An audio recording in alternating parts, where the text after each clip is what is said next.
Welcome. If you want to record sounds in your Nokia 2720 Flip, for the first you have to enter the menu, and right now just find the recorder, and it's right here.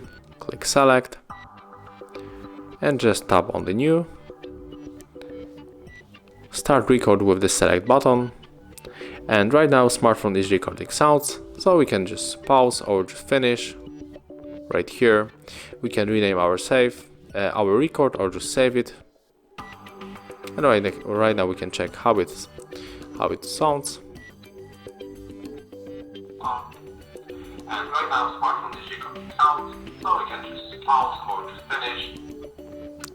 So that's how it looks. Thank you guys for watching.